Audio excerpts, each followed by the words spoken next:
L'héritage épigénétique. C'est quoi un héritage épigénétique? C'est ce qu'on transmet aux générations. Les coutumes, les traditions, les blessures, le stress, les comportements, la façon de gérer ses émotions, la façon de prendre soin de soi, la philosophie de la vie, quand elle se transmet d'une génération à une autre, en plus dans un cadre de coutumes ou d'autres, on est avec des empreintes de ça. Et après, tout dépend du chemin qu'on prend.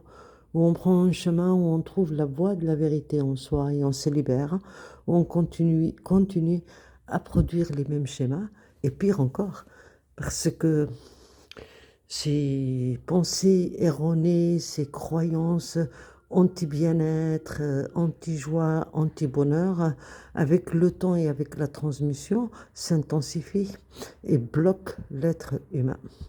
Donc, c'est un tableau qui nous parle de ceci, où on voit des relations aussi épigénétiques, c'est-à-dire exemple, un frère et une sœur. Ils peuvent avoir une évolution tout à fait différente l'un comme l'autre, mais ils ont des liens en commun. Et parfois, nos propres défauts, on les voit chez l'autre, mais on ne se rend pas compte, on accuse l'autre.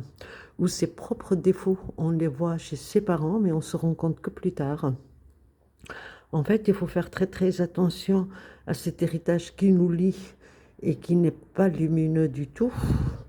Comme il y a aussi un autre héritage épigénétique qui est lumineux, qui est le savoir, la lumière, l'amour. Donc nous sommes des êtres traversés par ces deux héritages.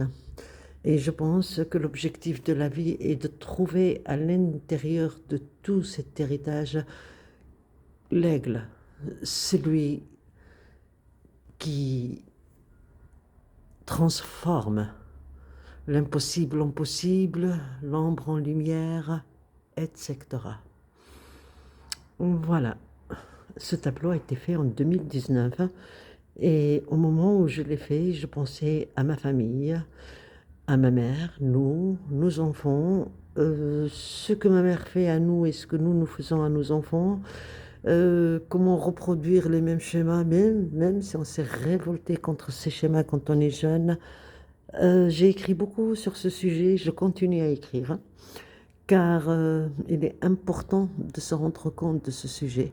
Il est important aujourd'hui de ne plus se regarder comme ennemi, même si on vient de, comment dirais-je, même si tout a l'air d'être, tel que par exemple un colonisateur et un colonisé.